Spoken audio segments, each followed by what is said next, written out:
5, 6 వచనాలు చదువుకుందాం. నిర్గమాకాండం 34వ అధ్యాయం 5, 6 వచనాలు చదువుకుందాం. మేఘములలో యెహోవా దిగి అక్కడ అతనితో నిలిచి యెహోవా నామమును ప్రకటించెను. అతని ఎదుట యెహోవా అతని దాటి వెలుచు యెహోవా కనికరము, దయ, దీర్ఘశాంతము, విస్తారమైన కృపాసత్యములు గల దేవుడైన యెహోవా. ఆయన 1000 మందికి కృపను చూపుచు దోషమును, అపరాధమును, పాపమును క్షమించును. చిన్న ప్రార్థన చేసుకుందాం. పరిశుద్ధుడా, ప్రేమగల దేవా, చదువుకున్న పరిశుద్ధ గ్రంథంలో లేఖనములను ఆయన దీవించండి. నిలబడి దాసు నిష్ప్రయోజకుడిని నీ సిలువ చాటున మరుగు చేయండి. సంఘమునకు, సమాజమునకు అవసరమైన వర్తమానముతో మాతో మాట్లాడమని ప్రభువా నీ సహాయం అర్జిస్తూ కృప చూపమని చేరవచ్చే ప్రతి బిడ్డ ప్రభువా శ్రద్ధగా దేవుని వాక్యము వినే చెవి, గ్రహించే మనసు, లోబడే హృదయము ప్రతి ఒక్కరికి దయచేయమని వాయా ప్రభా మైక్ శబ్దాలను ప్రభా, కరెంటును ప్రభా, మనుషుల యొక్క మనసులను సమస్తాన్ని మీ స్వాధీనంలో ఉంచుకొని ప్రభా నీ సహాయం ద్వారా వాక్యం అందరికి అందించమని యేసు ప్రభువారి పరిశుద్ధ నామములో ప్రార్థిస్తున్నాం తండ్రి, ఆమేన్. దేవునికి స్తోత్రములు. చేరి వచ్చిన ప్రియులందరికీ ప్రభునామన వందనములు తెలియపరుస్తున్నాం. చదువుకున్న వాక్యాన్ని మనం గమనించినప్పుడు ఇది వాస్తవంగా జరిగిన సంఘటన. మేఘములో యెహోవా దిగి, దేవుడు పరలోకంలో ఉండే దేవుడు ఎక్కడ దిగాడు? కొంచెం కింద భాగం మేఘములోకి దిగాడు. భూమి మీదకి దిగల, మేఘములోకి దిగి పరలోకంలో ఉన్నతమైన స్థలంలో ఉన్న దేవుడు కొంచెం దిగువ భాగం మేఘంలో దిగి అక్కడ అతనితో నిలిచి యెహోవా నామమును ప్రకటించెను. అతనితో అంటే ఎవరంటే ఇక్కడ మోషేతోటి. ఈ స్థలం ఎక్కడంటే ఇది సీనాయి కొండ యొక్క శిఖరం మీద జరిగిన సంఘటన. యెహోవా దిగి అక్కడ అతనితో నిలిచి యెహోవా నామమును ప్రకటించెను. అతని ఎదుట యెహోవా అతని దాటి వెళ్ళుచు అప్పుడు దేవుడు చెప్తున్నాడు, యెహోవా కనికరము, దయా, దీర్ఘశాంతము, విస్తారమైన కృపా సత్యములు గల దేవుడు. ఎన్ని మాటలు ఉన్నాయి? దేవుడు ఎలాంటి వాడు అంట? కనికరం గల దేవుడు, దయ చూపే దేవుడు, దీర్ఘశాంతం చూపే దేవుడు, విస్తారమైన కృప సత్యములు కలిగిన దేవుడైన యెహోవా. మన దేవుడు ఎలాంటి వాడంటే ఇన్ని గొప్ప లక్షణాలు ఉన్న దేవుడు. వీటిల్లో మనము కనికరము, దయ, దీర్ఘశాంతము, విస్తారమైన కృపా సత్యములు, వీటిలో ఒక్క మాట గురించి నేను ధ్యానించాం. దాని గురించి మనం చెప్పుకుందాం. కనికరము అనే మాట గురించి మనము ఈరోజు దేవుని వాక్యంలో గమనిద్దాం. దేవుడు కనికరము గల దేవుడు. దేవుడు ఎలాంటి వాడు? దేవుడు కఠినాత్ముడు కాదు. దేవుడు కనికరం గల దేవుడు. దేవుడు ఎల్లకాలము కోపించేవాడు కాదు. దేవుడు ఎప్పుడు కోపిష్టి స్వభావం కలిగిన వాడు కాదు. దేవుడు ఎప్పుడు కోపోద్రేకుడు కాదు. ఆయన కోపము ఎల్లప్పుడూ ఉండేది కాదు. దేవుడు కనికరం గలవాడు. దేవుడు కనికరం గలవాడు. ఆయన కనికరం గలవాడు కాబట్టే నేటికి నీవు నేను మనమందరము ఆయన సన్నిధిలో సజీవులుగా నిలిచి ఉన్నాం. ఆయన కనికరాలు ఎలా కనికరం గల దేవుడు అని మనం కొన్ని విషయాలు ప్రాక్టికల్గా మనము దేవుని వాక్యంలో గమనించినప్పుడు మార్కు సువార్త 8వ అధ్యాయము, మార్కు సువార్త 8వ అధ్యాయము 1వ వచనం నుండి గమనించినప్పుడు, ఆ దినముల్లో మరొకసారి బహుజనులు కూడి రాగా వారికి తిననేమీ లేనందున యేసు తన శిష్యుని తన వద్దకు పిలిచి, జనులు నేటికి 3 దినముల నుండి నా యొద్దనున్నారు. వారికి తిననేమీ లేనందున నేను వారి మీద కనికరపడుచున్నాను. ప్రజలు ఆకలితో ఉన్నారని దేవుడు ఏం చేశాడు? చూచాడు. చూచిన దేవుడు వారిని మీద ఏం చేశాడు? కనికరపడ్డాడు. ఆయన మానవుల యొక్క ఆకలిని చూసే దేవుడు. సాధారణంగా లోకంలో ఏమంటారంటే తల్లి బిడ్డ ఆకలిని చూస్తుంది అంటారు. సాధారణంగానే మాట అది. తల్లి బిడ్డ ఆకలిని చూసిద్ది. వాస్తవమే అది. మాటే కాదు, అది వాస్తవమే. అంతకంటే ముందు చూసేవాళ్ళు ఎవరు? దేవుడు. ఆ తల్లి ఆకలి కూడా చూసేది ఎవరు?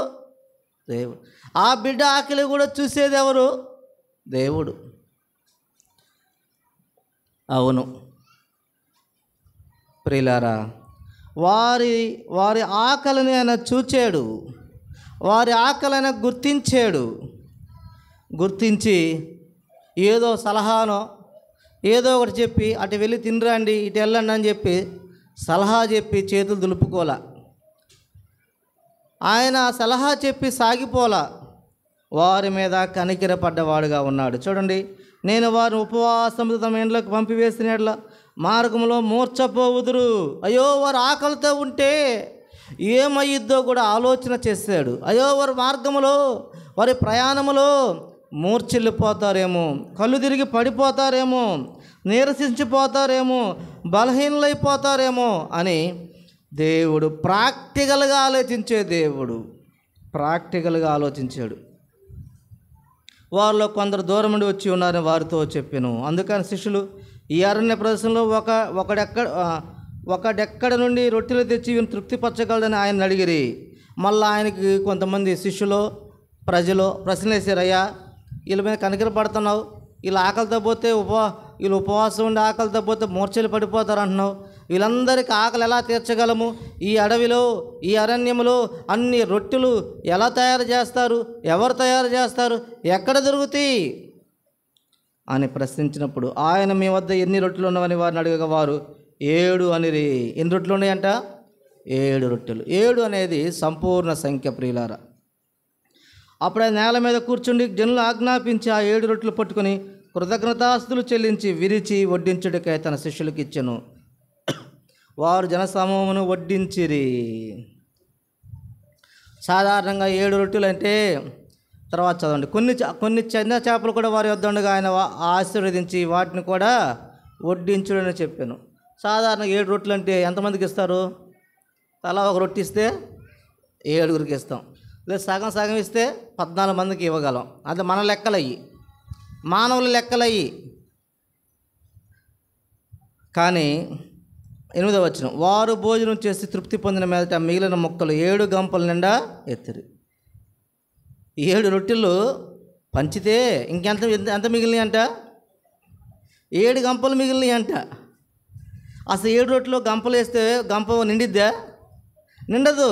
కానీ దేవుడు అద్భుతకరుడు, దేవుడు కనికరం గల దేవుడు, దేవుడు ప్రేమ గల దేవుడు, దేవుడు ఆకలిని గుర్తించే దేవుడు, దేవుడు అద్భుతం గల దేవుడు.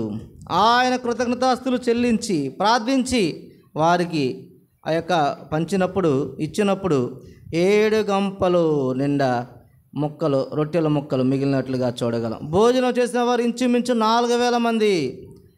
వారిని పంపివేసిన వెంటనే గమనిస్తే ప్రియులారా, 4000 మంది తృప్తిగా తినిన తర్వాత 3 రోజులు ఆకలితో ఉంటే ఎలా తింటారు చెప్పండి? 3 రోజులు ఆకలితో ఉన్నారు అనుకో, ఎలా తింటాం? ఒక రొట్టెతో సరిపోయిద్దా? 2 రొట్టెలు సరిపోతాయా? ఎంతో ఆకలి అని చెప్పి సమృద్ధిగా తిన్నారు వాళ్ళు. ఒక్కొక్కరు ఎన్ని రొట్టెలు తిన్నారో, కనీసం ఒక 5-10 తింటే కానీ కడుపు నిండదు. ఆకలితో వారు ఉన్నారు. వారంతా తృప్తిగా తినిన తర్వాత వాళ్ళు 4000 మంది భోజనం చేసిన తర్వాత 7 గంపల నిండా రొట్టె ముక్కలు మిగిలినట్లుగా గమనించగలం ప్రియులారా. ఇక్కడ మనం గమనిస్తే ప్రజలు ఆకలితో ఉన్నప్పుడు యేసుక్రీస్తు వారి మీద ఏం పడ్డాడు? కనికరపడ్డ దేవుడిగా ఉన్నాడు. ప్రజల యొక్క ఆకలిని గుర్తించి వారి ఆకలిని తీర్చడమే కనికరానికి ఒక ఉదాహరణ ఇది. ప్రజల ఆకలిని గుర్తించి వాళ్ళ ఆకలి తీర్చడమే కనికరము. చాలామంది ఆహారం వృధాగా పడవేస్తారు, కానీ ఆకలిగా ఉన్నవారిని గుర్తించలేరు, ఆకలిగా ఉన్నవారికి ఆహారం అందించలేరు. అంటే వాళ్ళు కనికరం ఉన్నవారు లేని వాళ్ళ చెప్పరే? కనికరం లేనివారు. మన ఇంటి ముందే ఉంటారు వాళ్ళు, మన ఇంటి పక్కనే ఉంటారు వాళ్ళు, లేదా మన కళ్ళ మీద కనిపిస్తూనే ఉంటారు. కనికరము ప్రియులారా, మన దేవుడు కనికరం గల దేవుడు. ఆకలితో ఉన్నవారిని ఆయన గుర్తించే దేవుడు, ఆదరించే దేవుడు, ఆకలి తీర్చే దేవుడు. ఆయన కనికరము గల దేవుడు. కీర్తనల గ్రంథము 105వ అధ్యాయము 40వ వచనం. కీర్తనల గ్రంథం 105వ అధ్యాయము 40వ వచనం. వారు మనవి చేయగా ఆయన పూరేళ్లను రప్పించును, ఆకాశంలో నుండి ఆహారం ఇచ్చి వారిని తృప్తిపరచును. ఓ ప్రియులారా, మనం గమనించినప్పుడు ఆకలితో ఉన్నామయ్యా అని దేవునికి మనవి చేయగా దేవుడు ఆహారాన్ని ఎక్కడ కురిపించాడంట? ఆకాశం నుండి ఆహారం కురిపించి వారు ఆకలి తీర్చిన దేవుడు. ఓ ప్రియులారా, ఆహారాన్ని ఆకాశం నుంచి కురిపించిన దేవుడు. మనుషులు అంటారు, దేవుడు మాకేం చేశాడు, దేవుడు మాకేం చేశాడు అంటే, నీ ఆకలిని గుర్తించాడు దేవుడు, నీకు ఆహారం ఇస్తున్నాడు దేవుడు. నీకు ఆహారాన్ని చూడు, ఆకాశం నుండి కూడా ఆయన వర్షాన్ని కురిపిస్తున్నాడు, మంచును కురిపిస్తున్నాడు. ఓ పైరు కావలసిన పైరు గాలి ఇస్తున్నాడు. ఓ నువ్వు పీలుస్తానికి గాలి ఇస్తున్నాడు. నిన్ను పోషిస్తున్నాడు, నిన్ను ఆదరిస్తున్నాడు, నా యొక్క ఆకలి తీరుస్తున్నాడు. ఎవరు ఎన్ని చేస్తుంది? కనికరము గల దేవుడు, కనికరము గల దేవుడు. ప్రియులారా, 107వ కీర్తన 9వ వచనము. 107వ కీర్తన 9వ వచనం. ఏలయనగా ఆశగల ప్రాణమును, ఆ ఆశగల ప్రాణాలని దేవుడు తృప్తిపరిచేవాడుగా ఉన్నాడు. ఆకలి కొన్న వారి ప్రాణమును మేలుతో నింపి ఉన్నాడు. ఆకలి కొనిన వారి ప్రాణమునైనా మేలుతో నింపి ఉన్నాడు. ఓ ప్రియులారా, ఆకలి కొన్న వారిని చూస్తూ ఆయన ఉండే దేవుడు కాదు, వారిని ఆ ప్రాణాన్ని తృప్తిపరిచే దేవుడుగా, మేలుతో నింపే దేవుడుగా, ఆహారాన్ని అందించే దేవుడుగా, ఆకలి తీర్చే దేవుడుగా. ఆకలి గురించి తెలియాలంటే ఆ 3 రోజులు అన్నం తినకుండా రోజు అరణ్యంలో వాళ్ళు ఎన్ని రోజులు? 3 రోజులు. అప్పుడు తెలిసిద్ది. మనం ఒక్క పూటన తెలిసిద్ది కదా. ఒక్కరోజు గట్టిగా ఉండండి, ఒక్కరోజు గట్టిగా ఉండండి, అసలు ఆకలి విలువ తెలిసిద్ది. ప్రియులారా, ఆకలి విలువ కూడా మనకు తెలియాలి. ఆకలి విలువ తెలిస్తే ఆహారం విలువ తెలిసిద్ది. ఆహార విలువ తెలిస్తే ఆహారాన్ని అందించిన దేవుడి విలువ తెలుస్తుంది మనకి. అవును ప్రియులారా, ఆకలి. అవును, నిరుద్యోగంలో ఉన్నప్పుడు, ఒంటరిగా ఉన్నప్పుడు, ఓ తల్లిదండ్రులకు దూరంగా ఉన్నప్పుడు, కుటుంబానికి దూరంగా ఉన్నప్పుడు ఆకలితో మన జీవితాలు ఎన్నోసార్లు ఉన్నవి. అలాంటి అనుభవాలు నీ యొక్క జీవితాలు ఉన్నవి ప్రియులారా, ఉన్నవి ప్రియులారా. అలాంటి అనుభవాలు మన జీవితాలు ఉన్నవి. ముఖ్యంగా చదువుకొని ఉద్యోగం లేక నిరుద్యోగ దూర ప్రాంతాలకు వెళ్ళినప్పుడు ఎన్నో ఇబ్బందులు ఉంటాయి ప్రియులారా. కుటుంబంలో యజమాని చనిపోయినప్పుడు ఆ తల్లి ఆ బిడ్డలను పోషించలేక, పెంచలేక, ఆ ఖర్చులు లేక, కష్టము భరించలేక అనేకమైన ఆకలి రాత్రులు, నిద్రలేని రాత్రులు. పెద్దవాళ్ళు చెప్తుంటారు, అయ్యా నీళ్ళు తాగి పడుకున్నాను అయ్యా ఎన్నో రాత్రులు. ఏం తాగి పడుకున్నారంట? ఉన్న అన్నం ఆ బిడ్డలకి పెట్టి నీళ్ళు తాగి. మన తల్లిదండ్రులు చేసిన పని అది, ఎవరి సంగతో కాదు, మన తల్లిదండ్రులు, మన తోబుట్టువులు. ఒక్కోసారి మనము కూడా ఆకలితో నీరు తాగి పడుకున్నాం. అయినా దేవుడు వెంటనే తెల్లవారినే మన ఆకలి తీర్చిన దేవుడు, ఆ కనికరం గల దేవుడు, మన ఆకలి దప్పికలు తీర్చిన దేవుడు, కనికరం గల దేవుడు. ప్రియులారా, మనం గమనించినప్పుడు కీర్తన గ్రంథము 145వ అధ్యాయము 16వ వచనం. దేవుడు నాకేం చేశాడని దేవుడిని నిందిస్తున్న నీవు నేను, దేవుని గురించి తృణీకరిస్తున్న మనము, దేవుడిని గుర్తించిన మనము, ఈ ఉదయకాల సమయంలో మనము దేవుడి గొప్పతనాన్ని, ఆయన కనికరాన్ని గుర్తించుదాం. చదవండి బ్రదర్. దేవుడు ఏం చేస్తున్నాడు? ఆయన గుప్పిలు విప్పుతున్నాడు. ప్రతి జీవి కోరికను తృప్తిపరుచున్నావు. ఈ మధ్య పిచ్చుకలు కనిపించట్లా. పిచ్చుకలు కనిపిస్తున్నాయా? పెద్దగా కనిపించట్లా. నాకు ఒక 2 రోజుల క్రితము శుక్రవారం రోజు ఒక పల్లెటూరులో ఒక పిచ్చుక కనపడింది. ఆ పిచ్చుకను చూసి నేను బండి స్లో చేసి చాలా సంతోషం చూసాను. ఎందుకంటే పిచ్చుకలు సరిగా కనిపించట్లా ఈ సెల్ ఫోను టవర్స్ వల్ల, వివిధ రేడియేషన్స్ వల్ల. ఆ పిచ్చుకను చూస్తే అది ఎంత ఉంది? చిన్న పిచ్చుక. దాని పొట్ట చూస్తే ఎంత ఉంది? ఇంకా చిన్నది. దాని ఆకలి ఎవరు తీర్చాలి? ఆయన. నీ గుప్పిలను విప్పి ప్రతి జీవి.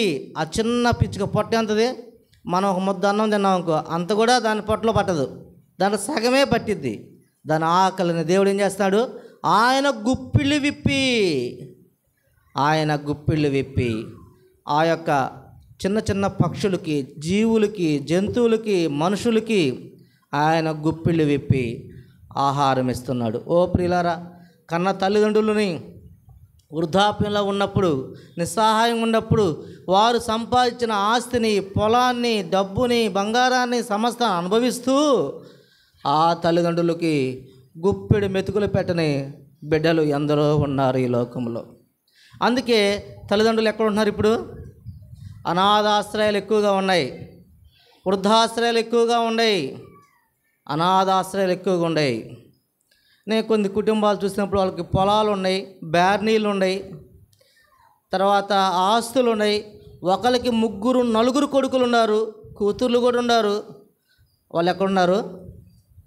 అనాథాశ్రయంలో ఉన్నారు, వృద్ధాశ్రయంలో ఉన్నారు. బిడ్డలు ఎక్కడున్నారు? విదేశాల్లో ఉన్నారు. ఎక్కడున్నారు? విదేశాల్లో, ఇతర దేశాల్లో ఉన్నారు. వారి పిల్లలు ఎక్కడున్నారు? ఆ విదేశంలో తల్లిదండ్రుల పిల్లలు ఎక్కడున్నారు తెలుసా? హాస్టల్లో ఉంటున్నారు. ఎక్కడ ఉంటున్నారు వాళ్ళు? పిల్లలేమో హాస్టల్లో, తల్లిదండ్రులేమో విదేశాల్లో, వారి తల్లిదండ్రులు వృద్ధులేమో వృద్ధాశ్రయాల్లో. కొంతమంది డబ్బులు ఇచ్చి వృద్ధాశ్రయాలు పెడుతున్నారు. అంతవరకు కొంతవరకైనా సంతోషం, చూడకపోయినా కనీసం అంతవరకు సహాయం. కొంతమంది అది కూడా పట్టించుకోకపోతే అనాథాశ్రయాల్లో ఉంటున్నారు. ఒక ఆమె అనాథాశ్రయంలో ఉండిద్ది. 1వ తారీఖు మాత్రమే వచ్చిద్ది, సంచి తగిలించుకొని పెన్షన్ తీసుకొని మళ్ళా వెళ్ళిద్ది. ఏందమ్మా అంటే, నేను అనాథాశ్రయంలో ఉంటున్నాను అనేది. ఒక తల్లి ఉంది, ఆమె అనాథాశ్రయం ఉంది. మీ బిడ్డలు లేరా అడిగాను నేను. ఉండారయ్యా బిడ్డలు. పొలం ఉందా? ఉందయ్యా. బ్యానీలు ఉన్నాయి. కానీ వాళ్ళు 1వ తారీఖు వచ్చి పెన్షన్ తీసుకుని కొంతమంది వృద్ధులు నాకు తెలుసు స్వయంగా. వాళ్ళు వృద్ధాశ్రయంలో ఉన్నారు. వాళ్ళు అన్యులు. కానీ ఒక క్రైస్తవ వృద్ధాశ్రయము సింగరకొండ దగ్గర ఉంది. సింగరకొండ దగ్గర ఆ క్రైస్తవ వృద్ధాశ్రయంలో ఉంటున్నారు. ఆ యొక్క వృద్ధాశ్రయాన్ని ఆ యొక్క చేసే ఆ ఫాదర్ అక్కడ ఉంటాడు కదా సారు, ఆయన కూడా నాకు ఫోన్ చేస్తుంటారు ఎప్పుడన్నా. సార్ ఆమెకు అది బాగలేదు, రేపు వచ్చిద్ది, 1వ తారీఖు రాలేకపోతుంది, 2వ తారీఖు వచ్చిద్ది, కొంచెం డబ్బులు ఇవ్వండి అని ఫోన్ చేస్తుంటాడు. ప్రియులారా, అక్కడ ఆయన దేవుని నమ్ముకున్న ఒక క్రైస్తవుడు. మెట్టుకు వృద్ధాశ్రయాలు ఉండడానికి కారణము దేవుడు గుప్పిలు విప్పి ప్రతి ఒక్కరి జీవితాన్ని. ఇప్పుడు కన్నబిడ్డలు ఆహారం పెట్టట్లా, దేవుడు ఎట్ట పోషిస్తున్నారు వాళ్ళని? వృద్ధాశ్రయం నుంచి పోషిస్తున్నాడు దేవుడు. బిడ్డలు తల్లిదండ్రులకి ఆహారం ఇవ్వట్లా, ఎలా పోషిస్తున్నాడు దేవుడు? అనాథాశ్రయాన్ని పోషిస్తున్నాడు. ఎలా పోషిస్తున్నాడంటే ఆయన గుప్పిళ్ళు విప్పి పోషిస్తున్నాడు. అందుకోసం చెప్పే మాట ఎగ్జాంపుల్స్ ఎందుకు చెప్పానంటే, ఆయన గుప్పిళ్ళు విప్పి ఎట్ట పోషిస్తున్నాడయ్యా అని అడిగితే, వృద్ధాశ్రయాల ద్వారా, అనాథాశ్రయాల ద్వారా, క్రైస్తవ సంస్థల ద్వారా, క్రైస్తవ ఆశ్రయాల ద్వారా అనేక విధంగా దేవుడు గుప్పిళ్ళు విప్పి ప్రతి బిడ్డ, ప్రతి జీవి ఆకలిని దేవుడు తీరుస్తున్నాడు. ఆయన కనికరము గల దేవుడు. ప్రియులారా, కనికరము గల దేవుడు. కీర్తన గ్రంథం 36వ అధ్యాయము 8వ వచనం. కీర్తన గ్రంథం 36వ అధ్యాయము 8వ వచనం. దేవుడు ఇంతవరకు శారీరక ఆకలిని తీర్చే దేవుడిగా ఉన్నాడు. శారీరక ఆకలిని తీర్చి ఆయన గుప్పిళ్ళు విప్పి ఆకలి తీర్చే కనికరం గల దేవుడిగా ఉన్నాడు. మనం గమనిస్తే 36 కీర్తన గ్రంథం 36వ అధ్యాయము 8వ వచనం. నీ మందిరం యొక్క సమృద్ధి వలన వారు సంతృప్తిని నుంచున్నారు. నీ ఆనంద ప్రవాహంలోనిది నీవు వారికి త్రాగించున్నావు. ప్రియులారా, శారీరక ఆకలే కాదు, ఆయన ఆత్మీయ ఆకలి కూడా తీర్చేవాడుగా ఉన్నాడు. దేవుని మందిరము, జీవము గల సంఘము ద్వారా ఆయన సమృద్ధిలో నుండి వారు సంతృప్తి పరుస్తున్నాడు. దైవ వాక్యము ద్వారా ఆ ఆత్మీయ ఆహారం అందిస్తూ ఆత్మకున్న ఆకలిని తీరుస్తూ సంతృప్తిపరిచే దేవుడిగా ఉన్నాడు. ఆనంద ప్రవాహాల్లో వారిని ఉంచేవాడిగా ఉన్నాడు. ఆనంద ప్రవాహంగా వారి జీవితాలని, వారి హృదయాల్లో దేవుని వాక్యం ద్వారా ఆనంద ప్రవాహాన్ని ఆయన ప్రవహింపచేసేవాడుగా ఉన్నాడు. ఆనందాన్ని వారికి త్రాగించేవాడుగా ఉన్నాడు. ఓ మన దేవుడు ఎంత గొప్ప దేవుడు, ఎంత కనికరం గల దేవుడు. ఓ ప్రియులారా, ఆయన శారీరక ఆహారము, శారీరక అవస్థలే కాదు, ఆత్మీయ అవస్థలు కూడా తీరుస్తూ సంతృప్తిపరిచే కనికరం గల దేవుడిగా ఉన్నాడు. కనికరం గల దేవుడిగా ఉన్నాడు. ప్రియులారా, మనం గమనించినప్పుడు దేవుడు ఎలాంటి వాడు? కనికరం. అందువల్ల దేవుడు మనం ఏం చేయాలి? ఆయన చేసిన మేలులను మనం స్తుతించేవారిగా, కృతజ్ఞతాస్తుతులు చెల్లించేవారిగా ఉండాలి. దేవుడు కనికరం గల దేవుడు. లూకాసు వార్త 7వ అధ్యాయము 13వ వచనం గమనించినప్పుడు, లూకాసు వార్త 7వ అధ్యాయము 13వ వచనం,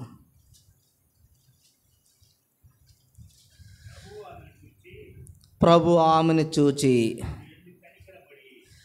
దేవుడు ఏం చేశాడు? ఆమెని చూచాడు. మన దేవుడు ఎవరు? చూచే దేవుడు. ఎవరు? చూచే దేవుడు. మన దేవుడు నిన్ను నన్ను చూచే దేవుడు. ఈ లోకంలో మనుషులు మనం చూడకపోవచ్చు, ఈ లోకంలో మనుషులు మనం పట్టించుకోకపోవచ్చు, ఈ లోకంలో మనతో కలిసి ఉన్నవారు వారి స్థాయి పెరిగే కొద్దికి, ఆర్థిక పరిస్థితులు మారేలేకి, లేకపోతే పరిస్థితులు మారేలేకి మన వైపు కన్నెత్తి కూడా చూడకపోవచ్చు, మనల్ని పలకరించకపోవచ్చు.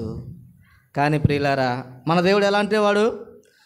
ఆయన చూచే దేవుడు. అమ్మా, నీ బంధువులు చూడటం లేదని, నీ స్నేహితులు చూడటం లేదని, నీ రక్త సంబంధికులు చూడటం లేదని, నీ సంఘస్థులు చూడటం లేదని, నేనెవరూ చూడటం లేదని, నిన్నెవరూ పట్టించుకోవట్లేదని విచారపడకు. ప్రభు ఆమెను చూచిన దేవుడు నిన్ను చూస్తాడు, నన్ను చూస్తాడు. ఆయన ప్రతి జీవిని చూసే దేవుడిగా ఉన్నాడు, ప్రతి వ్యక్తిని చూసే దేవుడిగా ఉన్నాడు.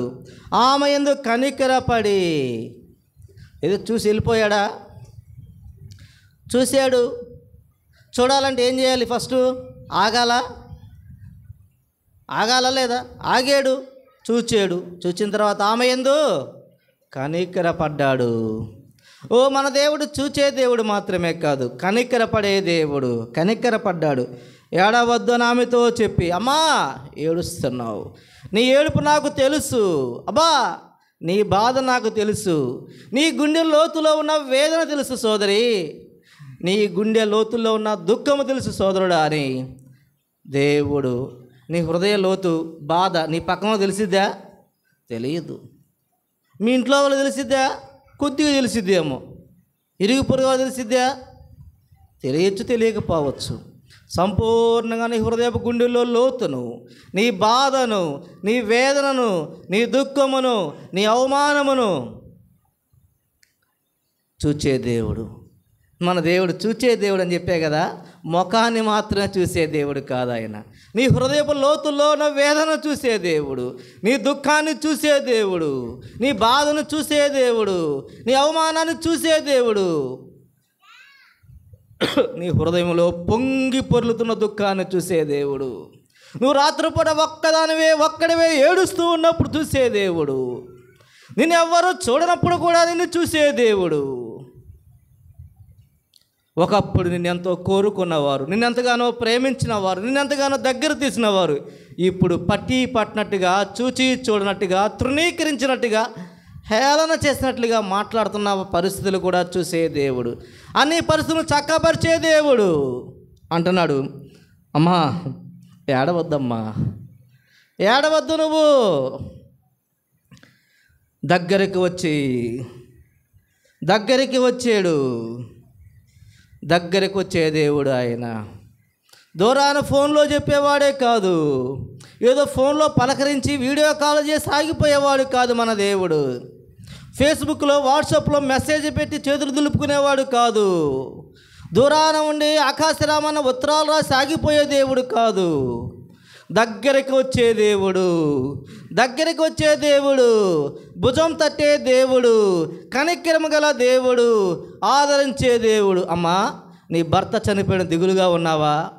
అయ్యా, నీ భార్య చనిపోయిన దిగులుగా ఉన్నావా? బిడ్డలను పోగొట్టుకున్న దిగులుగా ఉన్నారా? ఒకే ఒక్క కొడుకుంటే ఆ కొడుకును పోగొట్టుకున్న వేదంతో ఉన్నారా? అయినా దగ్గరికి వచ్చే దేవుడు, ధైర్యపరిచే దేవుడు, ఆదరించే దేవుడు, కనికరం గల దేవుడు మన దేవుడు. నువ్వు నమ్ముకున్న దేవుడు మామూలు దేవుడు కాదు, సాధారణమైన దేవుడు కాదు. కనికరం గల దేవుడు, నీ కన్నీళ్లు తుడిచే దేవుడు. ఆడ అన్నాడు చూడండి ప్రియులారా, ప్రభు ఆమెను చూచి ఆమె ఎందుకు కనికరపడి ఏడవద్దని ఆమెతో చెప్పి దగ్గరికి వచ్చి పాడెను ముట్టగా. అయ్యో, పాడెను చూస్తే దూరంగా వెళ్ళిపోయే మానవులు, చనిపోయే వారిని చూస్తే దగ్గరికి రాని మానవులు, పాడిని తాగితే అపవిత్రమైందని తలంటి స్నానం చేసి ఇంటి బయట తలంటి స్నానం చేసి లోపలికి రావాల్సిన పరిస్థితులు నిజమా కాదా? ఇప్పుడు పాడిని ముట్టి పాడిని చూసి వెళ్తే ఇష్టపడతారా? పెళ్లి భోజనం అంటే శుభ్రంగా అలంకారం చేసుకుని వెళ్తారు, కానీ ఇవరు చనిపోయారంటే పరిగెత్తారా? ఇవరు దుఃఖంలో ఉండి ఆదరిస్తారా? మన ప్రియ ప్రభువారు పాడిని ముట్టాడు, అపవిత్రమైన దాన్ని ముట్టాడు, మృత్యువుని ముట్టాడు, మరణాన్ని ముట్టాడు, దుఃఖాన్ని ముట్టాడు. ప్రియులారా, పాడిని ముట్టుగా మోయుచున్న వారు నిలిచిరి. ఆయన అంటున్నాడు, ఓ మృత్యు చిన్నవాడా లెమ్ము, ఓ చనిపోయిన వారిని, కృంగిపోయిన వారిని, పడిపోయిన వారిని, మృత్యుతో పోరాడుతూ ఓడిపోయిన వారిని లెమ్ము అనే పిలుస్తున్నాడు దేవుడు. చిన్నవాడా లెమ్ము నీతో చెప్పుచుండగా ఆ చనిపోయిన వాడు లేచి కూర్చుండి మాటలాడసాగాను. ఓ మోగపోయిన గొంతులను, ఆగిపోయిన గొంతులను, ఎండిపోయిన గొంతులను, ఎండిపోయిన బ్రతుకులను మాట్లాడసాగాను. ఆ చిన్నవాడు మాట్లాడసాగాను. మాట పడిపోయిందా? మాట ఆగిపోయిందా? దేవుడు నిన్ను లేపుతాడు, కూర్చోబెడతాడు, మాట్లాడిస్తాడు. ఆయన అతను తల్లికి అప్పగించెను, తల్లికి అప్పగించాను. ఆ దుఃఖానంతా తొలగించాడు, ఆ వేదనంతా తొలగించాడు. ఆమెను ఏడవద్దు అని చెప్పేసి ఆయన దారిని వెళ్ళిపోలా, ఒక మాట సలహా చెప్పి వెళ్ళిపోలా. ఆ పని అయ్యేంత వరకు, ఆ దుఃఖము తీరేంత వరకు, ఆ సమస్య పరిష్కారం అయ్యేంత వరకు దగ్గరికి వచ్చాడు, నిలిచాడు, ఆ సమస్య అంతటిని పరిష్కారము చేశాడు. అది దేవుడు గొప్ప విషయము. నాకు ఒక అన్న తెలుసు, ఏదన్నా సమస్య ఉంటే ఆయన అడిగినప్పుడు ఆయన సహాయం చేసేవాడు. అంత మాత్రమే కాదు, ఆ పని అయిందో లేదో అని మాటి మాటికి వాకాబు చేసేవాడు, లేదా ఫోన్ చేసేవాడు, పని అయిందని. పని అయ్యేంత వరకు ఫాలోఅప్ చేసేవాడు. పని అయిన తర్వాత మౌనంగా ఉండేవాడు. అలవాట్లు కొంతమందిలో ఉన్నవి, మంచి అలవాట్లు. మన ప్రభువైన యేసుక్రీస్తు వారు అలాంటి అలవాటుకి ఆ పని అయ్యేంత వరకు, ఆ పని పట్టుకుంటే ఆ పని అయ్యేంత వరకు, ఆ దుఃఖము తీరేంత వరకు, ఆ వేదన తీరేంత వరకు, ఆ సమస్య పరిష్కారం అయ్యేంత వరకు దగ్గర ఉంటాడు. ఆయనే ఉన్నాడా లేదా? దగ్గరికి వచ్చాడు. ఓ ఆ దుఃఖాన్ని, ఆ మృత్యువుని, ఆ వేదనను పరిష్కారం చేసేంతవరకు నిలబడ్డాడు.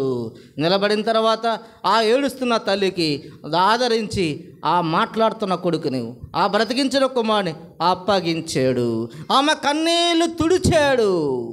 నీ కన్నీళ్లు తుడిచే దేవుడు మన దేవుడు, కనికరము గల దేవుడు, సృష్టికర్త అయిన దేవుడు, లోకరక్షకుడు.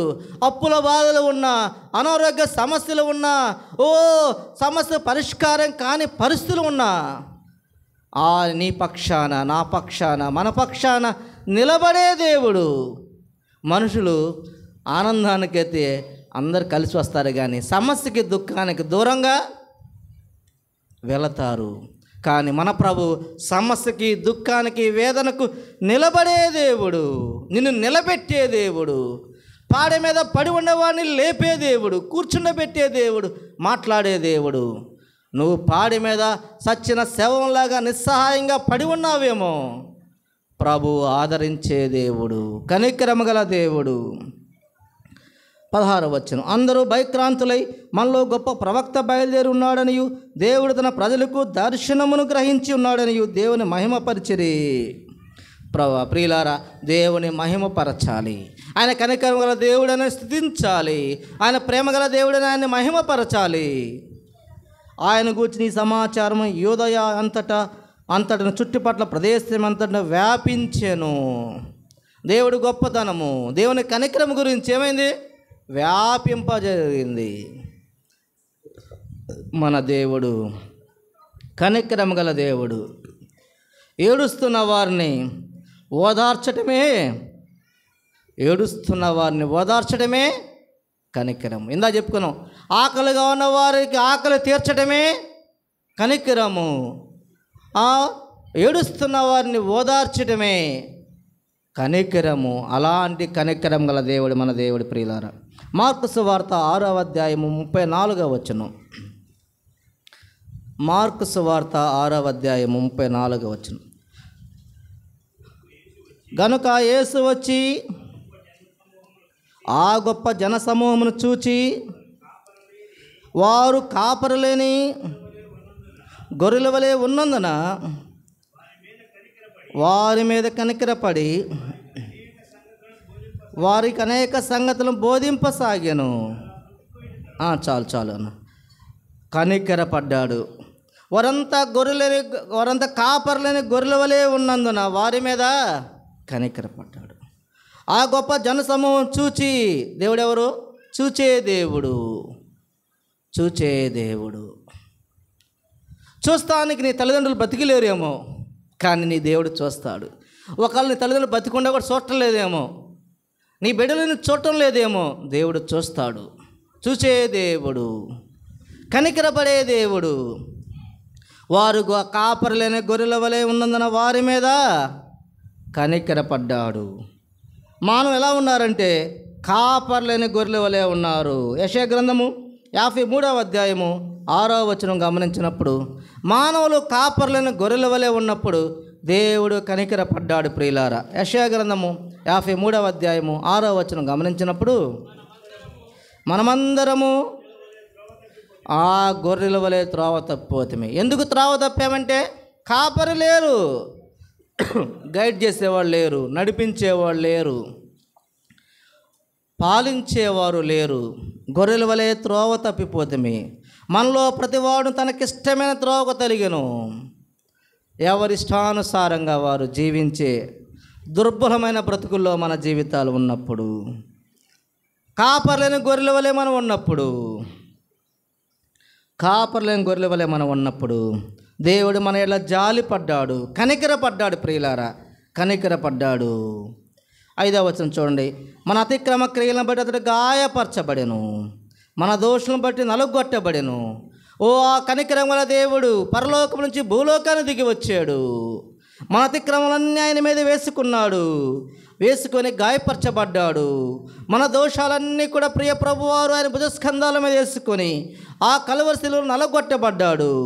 మన సమాధానత శిక్ష అతని మీద పడెను. మనం సమాధానం లేక గొర్రెల వలె మన ఇష్టానుసారంగా మనకు నచ్చిన త్రోవలో నడుస్తూ ఉన్నప్పుడు మనందరి జీవితాల్లో సమాధానం రావాలని, శాంతి రావాలని, సంతోషం రావాలని ఆ శిక్ష అంతటిని, అందుకు రావాల్సిన మూల్యాన్ని ప్రియ ప్రభువారు ఆ కలువరి శిలువలో భరించిన వాడుగా ఉన్నాడు. అతడు పొందిన దెబ్బల చేత మనకు స్వస్థత కలుగుచున్నది. ప్రియ ప్రభువారు ఆ కలువరి శిలువలో పొందిన దెబ్బల చేత మన జీవితాల్లో, మన హృదయాలకి, మన ఆత్మలకు జరిగిన ఉన్నటువంటి పాప రోగము నుంచి మనకి స్వస్థత కలుగుచున్నది. యెహోవా మనందరి దోషం అతని మీద మోపెను. యెహోవా మనందరి దోషం మన ప్రియ ప్రభువారు యేసు ప్రభు మీద మోపెను. అయా యేసయ్యా, నేను దోషము చేసిన వాడిని, నేను పాపము చేసిన వాడిని, నేను జన్మ పాపిని, కర్మ పాపిని. ప్రభువా, నా పాప శాపములన్నీ కూడా, నా దోషములన్నీ కూడా, నా అతిక్రమములన్నీ కూడా ఆ కలువరి శిలువలో భరించిన యేసు ప్రభువా, నువ్వు కనికరం గల దేవుడు. ప్రభువా, నీకు స్తోత్రాలయ్యని ప్రభువుని మనం స్తుతించి మహిమపరచవలసిన వారంగా ఉంటూ ఉన్నాం ప్రియులారా, మహిమపరచవలసిన వారంగా ఉంటూ ఉన్నాం. మొదటి యోహాను రాసిన సువార్త 1వ అధ్యాయం 29వ వచనంలో, ఇదిగో లోక పాపను మోసుకొని పోవు దేవుని గొర్రెపిల్ల, ఓ లోక పాపలను మోసుకొని పోయే దేవుని గొర్రెపిల్లగా యేసు ప్రభు లోకానికి వచ్చి మన పాపాలన్నీ కూడా ఆయన భరించిన వాడుగా ఉంటూ ఉన్నాడు. తిమోతి రాసిన మొదటి పత్రిక 1 తిమోతి 2వ అధ్యాయము 5-6 వచనాలు చదువుకున్నప్పుడు, తిమోతి రాసిన మొదటి పత్రిక 2వ అధ్యాయము 5-6 వచనాలు మనం చదివినప్పుడు, దేవుడు ఒక్కడే. ఎంతమంది దేవుళ్ళు? ఒక్కడే దేవుడు, అనుమానం లేదు. ఊరికొక్క దేవుడు, బజారుకి ఒక్క దేవుడు, కులానికి ఒక్క దేవుడు, జాతికి ఒక్క దేవుడు, వంశానికి ఒక దేవుడు, ఇంతమంది దేవుడు లేరు. ఒక్క దేవుడే ఉన్న బైబిల్ స్పష్టంగా చెప్తుంది. దేవుడు ఒక్కడే, దేవుడు ఒక్కడే. చదవన్నా. దేవుడుకు నరులకు మధ్యవర్తి కూడా ఒక్కడే. ఆయన క్రీస్తు యేసు నరుడు, ఈయన అందరి కొరకు విమోచన క్రయధనముగా. ప్రియ ప్రభువారు, దేవుడికి మానవులకి దేవుడు ఒక్కడే, యేసు ప్రభువారా దేవుడు. దేవునికి మానవునికి నరులకి మధ్యవర్తి ఒక్కడే, ఆయనే క్రీస్తు యేసు నరుడు. యేసు ప్రభువారు అందరి కొరకు, అందరంటే ప్రపంచంలో ఉన్న మానవులందరి కొరకు విమోచన క్రయధనముగా ఆ యొక్క కలువరి శిలువలో బలియాగముగా తన్ను తానే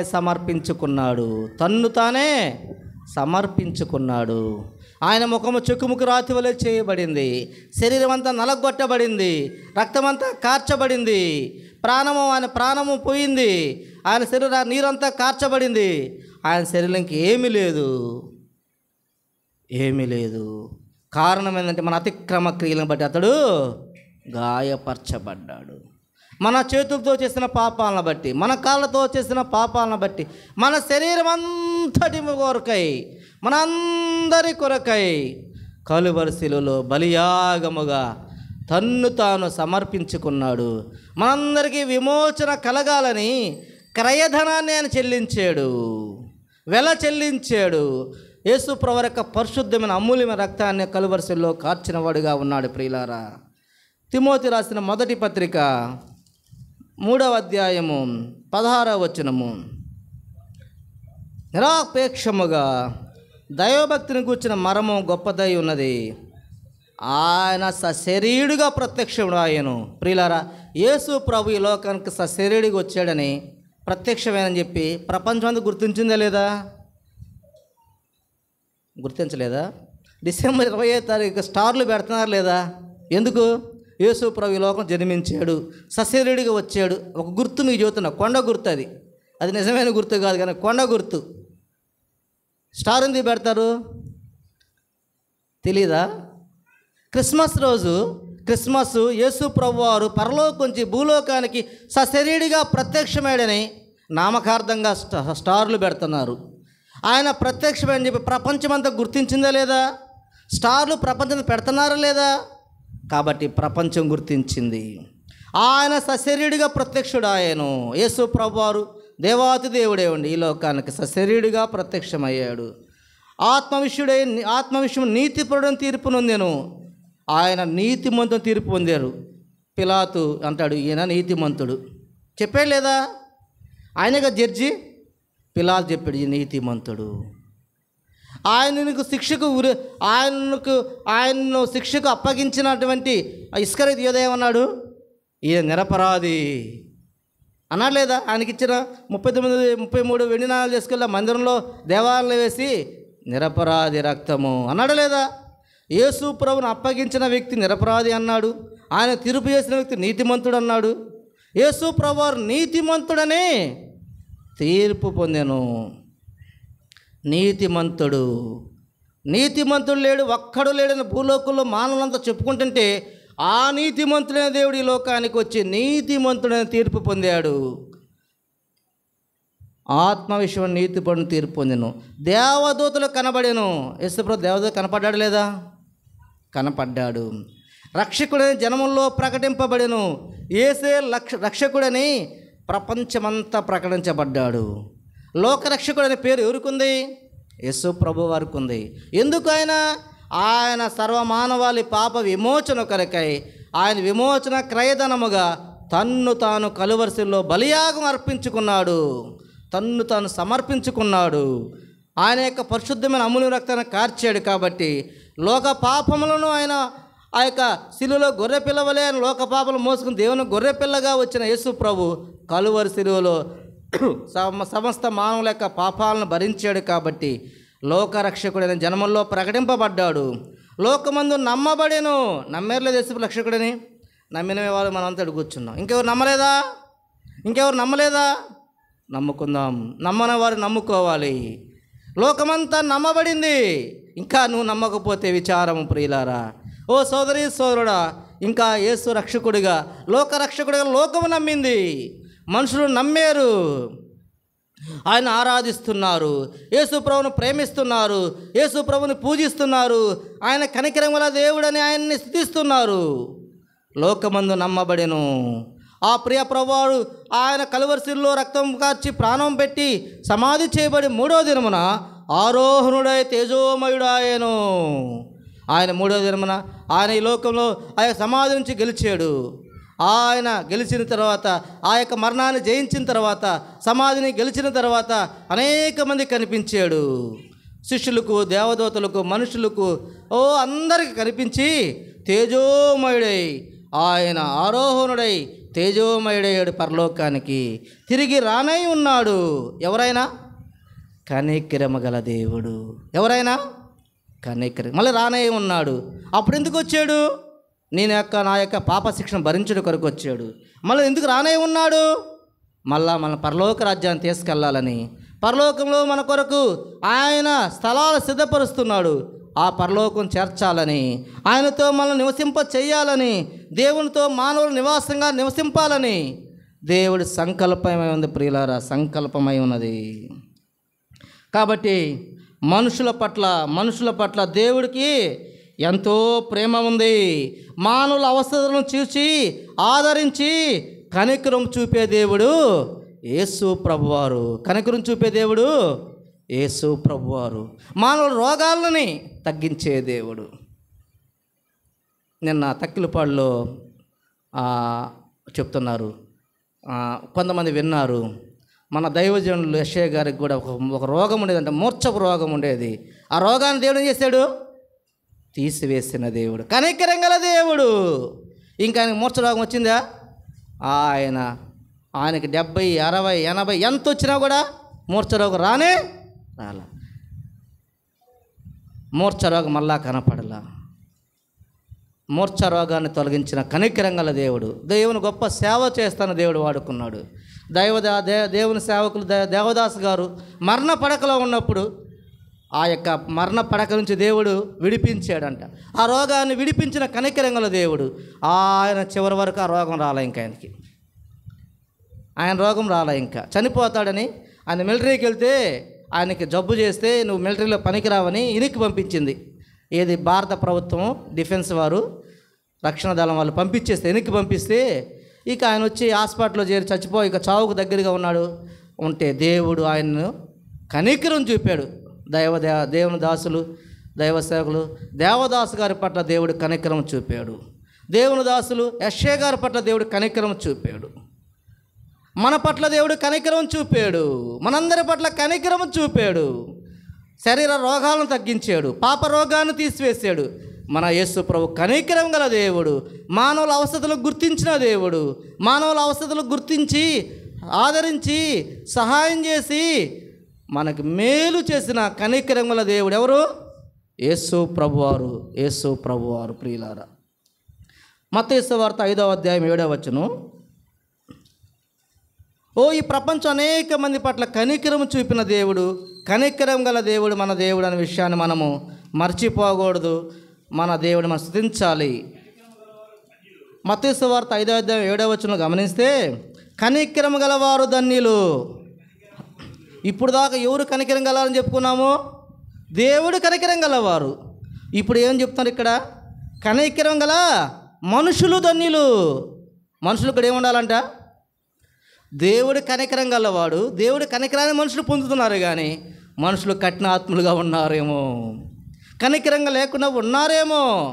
అందుకే దేవుడు చెబుతున్నాడు, అయా కనికరం గలవారు ధన్యులు, వారు కనికరము పొందుదురు.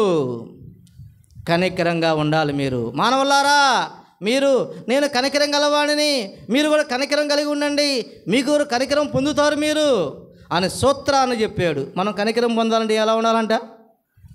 చెప్పరే. మనం కనికరం పొందాలని ఎలా ఉండాలంట? కనికరం గలవారుగా ఉంటే మనం కనికరం పొందుతాం. ఎవరిస్తారా కనికరాన్ని? మన దేవుడు కనికరం గల దేవుడు. ఆయన కనికరాన్ని ఇస్తాడు. ప్రియులారా, ఐరోపా ఖండము నుంచి, యుగోస్లేవియా అనే దేశం నుంచి మదర్ తెరీసా అనే ఒక మహిళ భారతదేశానికి వచ్చింది. భారతదేశానికి వచ్చి ఇప్పుడున్న పశ్చిమ బెంగాల్లో అప్పుడున్నటువంటి ఆ యొక్క సరే ఇప్పుడున్న పశ్చిమ బెంగాల్ రాష్ట్రంలో కలకత్తా రాజధాని, పశ్చిమ బెంగాల్ రాజధాని ఇప్పుడు కలకత్తా నగరంలో ఆమె కనికరాన్ని అందరికీ అందించింది. ఆకలితో ఉన్నవారికి, కుష్టుతో ఉన్నవారికి, వ్యాధులతో ఉన్నవారికి క్రీస్తు కనికరాన్ని అందించింది. క్రీస్తు ప్రేమను వారికి అందించింది. అందిస్తే ఆమె కనికరం పొందిందా పొందలేదా? చనిపోయి అన్నాలేందో ఇప్పటికీ ఆమె విగ్రహాలకు, మదర్ తెరీసా విగ్రహాలు ఉన్నవి. మదర్ తెరీసా మంచితనం ఉన్నది. మదర్ తెరీసా మనుషుల పట్ల చూపిన కనికరం నేటికి నిలిచి ఉన్నది. దాన్ని భారత ప్రభుత్వం గుర్తించింది. భారత ప్రభుత్వం గుర్తించి భారతరత్న అవార్డు ఇచ్చింది. ప్రపంచమే గుర్తించింది. ప్రపంచం గుర్తించి 1979లో నోబెల్ శాంతి బహుమతి ఇచ్చింది. భారతదేశం నుండి నోబెల్ శాంతి బహుమతి పొందినటువంటి మొట్టమొదటి భారతీయ మహిళ ఎవరు తెలుసా? Mother Teresa. భారతదేశ పౌరసత్వం పొందింది. భారతదేశ పౌరసత్వం పొంది మొట్టమొదటి నోబెల్ శాంతి బహుమతి పొందింది భారత మహిళ ఎవరంటే మదర్ తెరీసా. 1979లో భారతరత్న అవార్డు పొందిన మహిళ మదర్ తెరీసా. భారతదేశం గుర్తించింది. మన దేశ మహిళ కాదు ఆమె, కానీ మన దేశం ఆ మంచితనాన్ని, ఆమె కనికరాన్ని గుర్తించి ఆమెకు పౌరసత్వం ఇచ్చింది, ఆమెకు భారతరత్న అవార్డు ఇచ్చింది. ప్రపంచం గుర్తించి నోబెల్ శాంతి బహుమతి ఇచ్చారు. ప్రియులారా, కాబట్టి యేసు ప్రభువారు కనికరం గల దేవుడని ఆమె నమ్ముకుంది. ఆ కనికరాన్ని మనుషుల పట్ల చూయించింది. ఆ విషయాన్ని ప్రజలు, ప్రభుత్వాలు, దేశాలు, ప్రపంచము గుర్తించింది. ఆమె కనికరము గలది. ఆమె కనికరం పొందింది. కనికరం గలవారు ధన్యులు, వారు కనికరము పొందుదురు. అలాంటి అనుభవాన్ని మనం కూడా కలిగి ఉందాం. మనకు చేతైన సహాయం, మనకు చేతైన మాట సహాయం, మన చేతైన ఏదైనా ఆహార సహాయం, ఏదైనా సరే మనం అందించేవారిగా ఉండాలి. ఆ పనిని యేసు ప్రభువులే ఆ పనిని తీసుకుంటే ఆ పని అయ్యేంత వరకు మన వారిని ఏం చేయాలి? ఆ పని కొరకు ప్రార్థించాలి, వెంబడించాలి. మన చేతైన సహాయము ప్రభు పక్షాన చెయ్యాలి. ప్రభు మహిమార్థమై చెయ్యాలి. ప్రభు కనికరం గలవాడు కాబట్టి మీరు కనికరము చూపండి అని చెప్పాడు. కాబట్టి ఆయన యొక్క వాక్యాన్ని నెరవేర్పు కొరకు మనం చెయ్యాలి. ప్రియులారా, మనం కనికరము చూపేవారిగా ఉండాలి. మీకా గ్రంథము 6వ అధ్యాయము 8వ వచనం. మీకా గ్రంథం 6:8.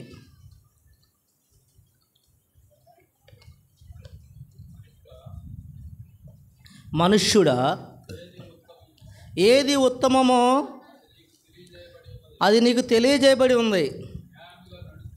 న్యాయముగా నడుచుకునుటయు, కనికరమును ప్రేమించుటయు, దీన మనసు కలిగి నీ దేవుని ఎదుట ప్రవర్తించుటయు, అంతే కదా యెహోవా నిన్ను అడుగుచున్నాడు. మనుష్యుడా, ఏది ఉత్తమది నీకు తెలియచేయబడింది. న్యాయముగా నడుచుకుంటాయి, కనికరమును ప్రేమించుటయు. ఏం చేయాలి? కనికరాన్ని ప్రేమించాలి. దీన మనసు కలిగి దేవుని ఎదుట ప్రవర్తించాలి, కనికరాన్ని ప్రేమించాలి. దేవుని ప్రేమిస్తున్నామని చెప్పుకునే మనము దేవుడు కనికరం గల దేవుడు కాబట్టి ఆ దేవుడు కనికరం గల దేవుని ప్రేమించే మనము కనికరాన్ని కూడా ఏం చేయాలంట? కనికరం గల దేవుని ప్రేమిస్తున్నాం, కానీ కనికరాన్ని ప్రేమిస్తున్నామా? ప్రేమించకపోతే ప్రేమించమనే వాక్యం సెలవిస్తుంది. కనికరాన్ని ప్రేమించాలి, కనికరాన్ని ప్రేమించమనే వాక్యం సెలవిస్తుంది. కనికరం దేవుడిని మనం అనుసరించే మనము కనికరాన్ని ప్రేమించేవారిగా ఉండాలి. లూకాసు వార్త 6వ అధ్యాయము, లూకాసు వార్త 6వ అధ్యాయము, లూకాసు వార్త 6వ అధ్యాయం 35వ వచనం చదువుకుందాం. కొన్ని మాటలు చదువుకొని ముగించుకుందాం. మీరైతే ఎట్టివారిని గురించి నిరాశ చేసి కొనక. మానవ జీవితం ఇప్పుడు నిరాశ ఎక్కువగా ఉంది. ఏం ఎక్కువగా ఉంది? నిరాశ ఎక్కువగా ఉంది. ఎక్కువ ఆత్మహత్యలు చేసుకుంటున్నారు, నిరాశ పొందుతున్నారు. అప్పులను బట్టో, పిల్లల వివాహాలు చేసే పరిస్థితులను బట్టో, ఉద్యోగాలు లేకను, లేక వారి జీవితాలు అనేక లోటులను బట్టి ఏమవుతున్నాము? నిరాశ ఎక్కువగా ఉంది. డిప్రెషన్ ఎక్కువగా ఉంది ఈ లోకంలో. అసలు డిప్రెషన్ వ్యక్తులు ఉన్నారా? అసలు నిరాశ వ్యక్తులు ఉన్నారా? ఉన్నారా లేరా? నాకు తెలిసైతే, నా నాలెడ్జ్ ప్రకారం నాకు తెలిసిన వరకు నిరాశ లేని వ్యక్తి భూమి మీద ఒక్కరు కూడా లేరు. ప్రతి వ్యక్తికి నిరాశ ఉంది. ఉందా లేదా? ఏముంది?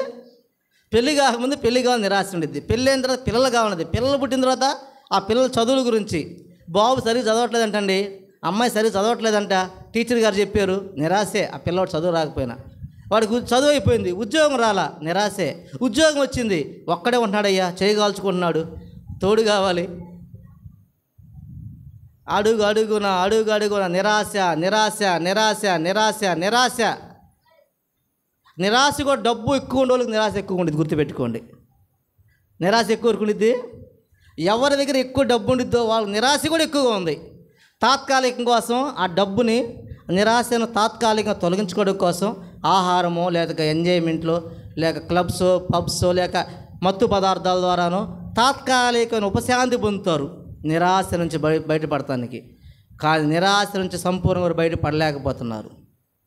సంపూర్ణంగా దేవుని మీద ఆనుకొని, దేవుని మీద ఆధారపడి దేవుణ్ణి ఆనుకున్న వారైతే నిరాశ నుంచి ఉపశమనం పొందుతారు. కానీ మిగతా వాళ్ళు నిరాశ ఉంది. నిరాశ మానవుల జీవితాలు ఏముందంట? అక్కడే ఉంది. మీరైతే ఎట్టి వారిని గురించి నిరాశ చేసుకొనక. అంటే మీరైతే అంటే మనమేగా, మీరంటే నిరాశ అంటే మనకే కదా. నిరాశ మీకు నిరాశ ఉందా తెలుసు, కానీ నిరాశ చేసుకోబాకండి. మీ శత్రువులను ప్రేమించుడి. ఎన్ని నిరాశ? శత్రువు గురించి నిరాశ. నన్ను తిడతారేమో, నన్ను కొడతారేమో, నన్ను బాధిస్తారేమో భయము. శత్రువులు నుంచి నిరాశ. మన శత్రువులు బాగా డెవలప్ అవుతూ ఉంటారు, మనం ఆడే డౌన్లో ఉంటాం. వారిని చూసి కూడా నా బ్రతుకేం బాగుపడిద్ది, వారు చూడి కారు కొన్నారు, ఇల్లు కొన్నారు, మంచిగా ఉన్నారు, నా బ్రతుకు ఎట్నే ఉంది అంటే దాని మాట అర్థమైంది, నిరాశే. మానవుల నిరాశ ఉన్నది. విశ్వాసంలో కూడా ఏముంది? విశ్వాసంలో ఏముంది? నిరాశే. ఇంకా కూతురు పెళ్లి కాలేదని నిరాశ, కొడుకు పెళ్లి కాలేదని నిరాశ, అనేక సమస్యలు తీరలేదు నిరాశ. మీరైతే ఎట్టి వారిని గురించి నిరాశ చేసుకొనక మీ శత్రువులను ప్రేమించుడి, మేలు చేయుడి. శత్రువులు మనం ఏం చేయాలంట? శత్రువుల మీద మన కత్తి దూయకూడదు, ప్రేమించాలి, మేలు చేయాలి. వాళ్ళు మనం తిట్టారా, అయినా మేలు చేద్దాం. దూషించారా, అయినా మేలు చేద్దాం. ఎందుకు? బైబిల్లో ఉందిగా. వాళ్ళు నిన్ను బాధపరిచారా, గాయపరిచారా, నీకు నష్టం చేశారా, అవమానపరిచారా, అయినా ప్రేమిద్దాం, మేలు చేద్దామని అప్పు ఇయుడి, అప్పుడు మీ ఫలము గొప్పదై ఉండును, మీరు సర్వోన్నతుని కుమారులయుందురు. ఆయన కృతజ్ఞత లేనివారేడను, దుష్టులేడను ఉపకారై ఉన్నాడు. మన దేవుడు ఎవరు? యెహోవా అందరికీ ఉపకారి, అందరికి ఉపకారి. కృతజ్ఞత లేనివారి ఎడల, దుష్టుల ఎడల, చెడ్డవారి ఎడల, ఆయన్ను మోకాలు మూవేసిన వారి ఎడల, ఆయన దూషించిన వారి ఎడల అందరికీ ఉపకారి మన దేవుడు. మనం కూడా ఎలా ఉండాలి? అందరికీ ఉపకారిగా ఉండాలి. ఉపకారిగా ఉండాలి. ఈ మంచి పని చేస్తే ఆయనకి పేరు వచ్చిందని మంచి పని చేయరు కొంతమంది, లేదా ఈ మంచి పని చేస్తే వాళ్ళకు మంచి పేరు వచ్చిందని వీళ్ళు ఉపకారం చేయరు. అపకారులుగా ఉండకూడదు, ఉపకారిగా ఉండాలి. 36వ వచనం, మీ తండ్రి కనికరం కాబట్టి మీ తండ్రి కనికరం గలవాడి ఉన్నట్టు మీరును కనికరం గలవారై ఉండుడి. ఇక్కడ చాలా స్పష్టంగా చెప్పాడు, మీ తండ్రి కనికరం గలవాడు కాబట్టి మీరు కూడా ఎలా ఉండాలి? కనికరం గలవారిగా ఉండాలి. మీరును కనికరం గలవారేమో. మన దేవుడు కనికరం గలవాడు ప్రియులారా. మనము కూడా విశ్వాస గృహం చెందిన వారి పట్ల, లోకంలో ఉన్న నిరుపేదల పట్ల, నిస్సహాయిస్తున్న వారి పట్ల, అవసరం వారి పట్ల కనికరం కలిగి ఉండాలి. మన ప్రభు అయిన యేసుక్రీస్తు ప్రభువారి వలె ఆ ప్రియ ప్రభువారిని పోలి కనికరం గలవారిగా ఉండాలి. హెల్పింగ్ నేచర్ కలిగి ఉండాలి మనం ప్రియులారా. కాబట్టి మీ తండ్రి కనికరం గలవాడు అన్నట్టు మీరు కనికరం గలవారై ఉండుడి. తీర్పు తీర్చకుడి, అప్పుడు మిమ్మల్ని గూర్చి తీర్పు తీర్చబడదు. కనికరంగా ఉండండి అంటే తీర్పు తీరుస్తూ ఉంటున్నాం మనం. నేరము మోపకుడి, కనికరం చూపుంటే నేరాలు మోపేవారంగా ఉంటున్నామేమో. నేరం మోపకుడి, అప్పుడు మీ మీద నేరం మోపబడదు. క్షమించుడి, అప్పుడు మీరు క్షమింపబడుదురు. ఏం చేయాలంట? క్షమించాలి. క్షమించాలి. క్షమిస్తే మీరు కూడా క్షమించబడతారు. ఈ లోకంలో మనిషి ప్రశాంతంగా ఉండాలంటే ఒక్క మాట గుర్తుపెట్టుకోండి. క్షమిస్తే ముందు మనం మనశ్శాంతిగా ఉంటాం. క్షమిస్తే ఎవరు మనశ్శాంతిగా ఉంటారు? ముందు మనం ప్రశాంతంగా ఉంటాం. మనం మనశ్శాంతిగా ఉంటాం. మనం ప్రశాంతి నిద్రపో. అందుకే యేసు ప్రభువారు అంటారు, తండ్రి వీరేమి చేయుచున్న వీరు ఎరుగరు కనుక వీరిని క్షమించుడు. దేవుడు మనల్ని ఎన్నిసార్లు క్షమించాడు? మన ప్రభువే క్షమాగల దేవుడు. ఈ లోకానికి ప్రేమను క్షమాపణను పరిచయం చేసిన దేవుడు ఎవరంటే యేసు ప్రభువారే. ప్రేమను క్షమాపణ పరిచయం దేవుడు. దుష్ట శిక్షణ శిష్ట రక్షణ అన్నారు. అంటే దుష్టులు ఏం చేయమన్నాడు? శిక్షించమన్నారు. మన ప్రభు అంటాడు క్షమించమంటున్నాడు. దుష్టుల్ని క్షమించుదాం, ప్రేమిస్తాం, వారిని నేను రక్షిస్తాను అంటున్నాడు. పాపులను ప్రేమించడానికి క్రీస్తు యేసు ఈ లోకానికి వచ్చాడు. పాపులను శిక్షించడానికి రాలా, పాపులను క్షమిస్తానికి వచ్చాడు. పాపాన్ని క్షమిస్తానికి వచ్చాడు. ప్రియులారా, వారిని పాపం నుంచి విడుదల చేస్తానికి వచ్చాడు. ఆయన ప్రేమించే దేవుడు, ఆయన క్షమించే దేవుడు, ఆయన కనికరం చూపే దేవుడు. కాబట్టి ఈ 3 మాటలు గుర్తుపెట్టుకుందాం.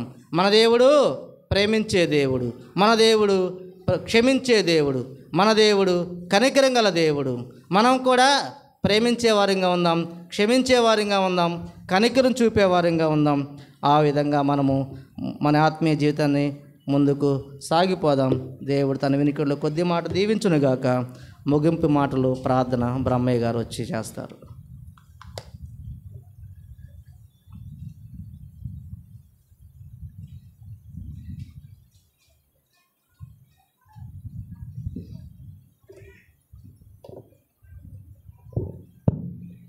ప్రియులారా, ఇంతవరకు మన ప్రియ సహోదరుని ద్వారా మన దేవునికి ఉన్న లక్షణాల్లో కనికరం అనే లక్షణం మీద చక్కని సందేశం ఇవ్వటం జరిగింది.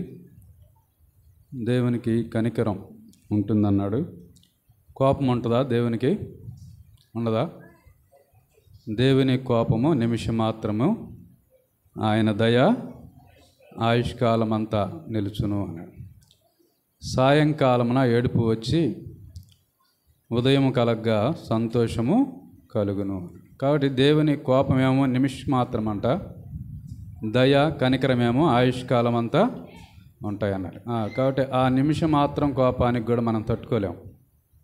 కాబట్టి ప్రభువుకి ఇష్టంగా జీవిద్దాం. ప్రభువుకున్న లక్షణాలను కలిగి మనం కూడా భక్తి జీవితంలో ముందుకు కొనసాగుదాం. కనికరం అనే లక్షణం సమరీయుడు అదే చూపాడు. కాబట్టి మన జీవితంలో కూడా అదే నేర్చుకుందాం. శ్రేష్టమైన సందేశం అందించిన మన సహోదరులు ప్రభాకర్ రావు గారికి వందనాలు చెల్లిస్తూ ఉన్నాం. చిన్న ప్రార్థన చేసినాక మనం ముగించుకుందాం. ప్రేమగల తండ్రి, కృపగల నాయన, మిమ్మల్ని స్తుతిస్తున్నాం, గణపరుస్తూ ఉన్నాం. మీరు శరీరధారిగా ఉన్న దినాలలో అనేక మంది మీద కనికరపడ్డారు. మీ ఎదుటికి వచ్చిన ప్రతి వ్యాధిగ్రస్తుడిని బాగు చేశారు. చనిపోయిన వారిని సైతం లేపారు. దేవా నాయన, మీ బోధ వినుచున్న వారి మీద కనికరం చూపారు. కాపరు లేని గొర్రెల వలె ప్రజలందరూ ఉన్నప్పుడు నాయన వారి మీద కనికరం చూపారు. అందును బట్టి స్తుతిస్తూ ఉన్నాం, గానపరుస్తూ ఉన్నాం. కనికరం గల వారు ధన్యులు, వారు కనికరించబడదురని మీరు తెలియజేసిన దాన్ని బట్టి స్తుతిస్తూ ఉన్నాం. కనికరం అనే గొప్ప లక్షణాన్ని మీ బిడ్డలమైన మేము పొందుకొని ఇతరుల పట్ల ప్రేమ గలవారమై, క్షమించే గుణం గలవారమై, కనికరం గలవారమై జీవించినట్లు కృప చూపండి. మీ మాటలు అందించిన మీ దాసుని ఇంకా బలపరిచి సంఘమునకు సమాజానికి ప్రయోజనకరంగా మీరు వాడుకుందరని మీ కృపగల హస్తానికి అప్పచెప్పుకుంటూ మా ప్రభును మీ ప్రియ కుమారుడైన యేసుక్రీస్తు వారి పరిశుద్ధమైన నామమున ఘనమైన నామమున ప్రార్థిస్తున్నాం తండ్రి, ఆమేన్. రేపు రాత్రి 7 గంటలకు గాంధీనగర్లో స్తుతి కూడుకున్నది. కాబట్టి అందరూ ఆ కూడికలో పాలు పొందవలసిందిగా తెలియజేస్తూ ఉన్నాం. అందరూ లేచి నిలబడినట్లయితే పాట పాడుకొని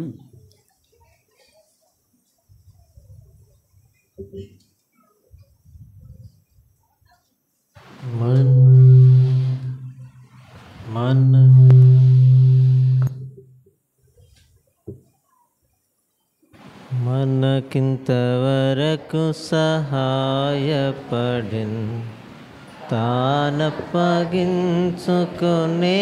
మనకై, మనకింతవరకు సహాయపడిన్ తానప్పగించుకునే మనకై, మనలా నడిపెను సుఖముగను, మనలా నడిపెను సుఖముగను, తనదు సత్యము నేర్పించి కను పాపగ కాచెన్. తనదు సత్యము నేర్పించి కను పాపగ కాచెన్. స్తోత్రించి కీర్తింతుము ఘనపరచరము కొనియాడెదము. ఆదరించి కాపాడువాడు ఈడేర్చువాడు, ఆదరించి కాపాడువాడు ఈడేర్చువాడు. స్తోత్రించి కీర్తింతుము. తొట్టెలకుండా మిమ్మల్ని కాపాడుటకును, తన మహిమ ఎదుట ఆనందముతో మిమ్మల్ని నిర్దోషులుగా నిలవబెట్టుటకును శక్తిగల మన రక్షకుడైన అద్వితీయ దేవునికి మన ప్రభువైన యేసుక్రీస్తు ద్వారా మహిమయు మహత్యమును ఆధిపత్యమును అధికారమును యుగములకు పూర్వమును ఇప్పుడును సర్వయుగములను కలుగునుగాక. ఆమేన్. మన తండ్రి అయిన దేవుని ప్రేమయు మన ప్రభు అయిన యేసుక్రీస్తు వారి యొక్క కృపయు పరిశుద్ధాత్మ యొక్క అన్యోన్య సహవాసమును ఇప్పుడును ఎల్లప్పుడును చేరి వచ్చిన వారందరికీ సదాకాలం తోడయ్యుండునుగాక. ఆమేన్. అందరికీ ప్రేమవందనాలు. సెలవు.